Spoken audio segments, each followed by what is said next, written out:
அன்னைக்கு நைட்டு நான் அந்த டிசிஷன் எடுக்காம இருந்திருக்கலாம்னு சொல்லிட்டு நான் ஆதின்னு ஒருத்தனை லவ் பண்ணேன், மேரேஜ் பண்ணேன். மேரேஜ்னா ப்ராப்பர் மேரேஜ் கிடையாது, ரெஜிஸ்டர் மேரேஜ் பண்ணேன். எல்லாரையும் கூப்பிட்டு வச்சுட்டு அப்படிலாம் நான் பண்ணல. நான் வீட்டை விட்டு வந்துட்டேன். அவனுக்காக என் ஃபேமிலி, ஃப்ரெண்ட்ஸு, அப்பா, அம்மா, தம்பி எல்லாரையுமே விட்டுட்டு நான் போயிட்டேன். அவன் ஒரே ஒரு ஆளை நம்பி நான் போயிட்டேன். அது போகிறதுக்கு முன்னாடியே சார் வந்துட்டு நல்லா அது இதுன்னு பேசினாரு. பிஸ்னஸ் பண்ண போகிறேன், அதை பண்ண போகிறேன்னாரு. நான் அவனை ரொம்ப நம்பிட்டேன்.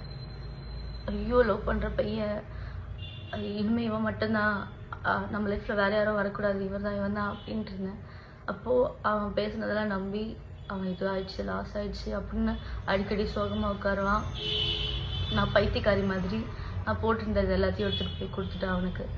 செயின், கம்பல், நான் போட்டிருந்த ரிங்கு, காலேஜ் படிக்கும் போது எல்லாமே எடுத்துகிட்டு போய் கொடுத்துட்டேன்.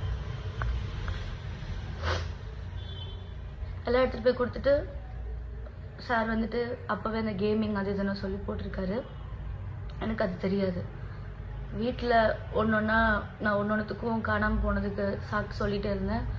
ஒரு கட்டத்தில் தெரிஞ்சு போச்சு. வீட்டில் தெரிஞ்சு அவனை கூப்பிட்டு திட்டி அடித்து நல்லா பயங்கர அடி வாங்கினான் அவனுக்காக. வீட்டில் அடித்து எல்லாம் பண்ணாங்க.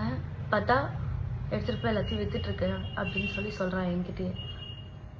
நீ மற்றவங்கிட்ட பொய் சொல்லு நடிடா, நான் உன்னை நம்பி தான் நான் கொடுத்தேன், எனக்கே தெரியாமல் அது எப்படி பண்ணேன்னு சொல்லி கேட்டு அது ஒரு பெரிய பிரச்சனை போச்சு.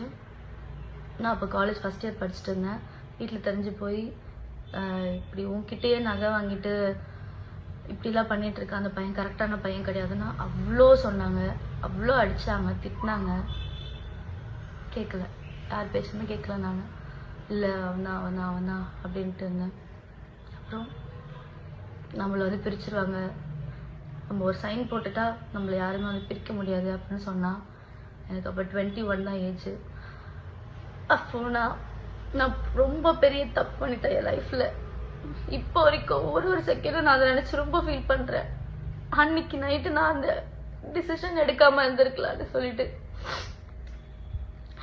போயிட்டேன். நான் போனால் அவங்க வீட்லேயுமே வந்து சேர்த்துக்கல. ஃபுல்லாக அவனோட அங்கே இங்கேன்னு கோவில், சாப்பிடாம தூங்காமல் ட்ரெஸ் மாற்றாமல் ஃபுல்லாக சுற்றிட்டு நான் அந்த ட்ரெஸ்ஸோடவே நான் இருந்திருக்கேன்.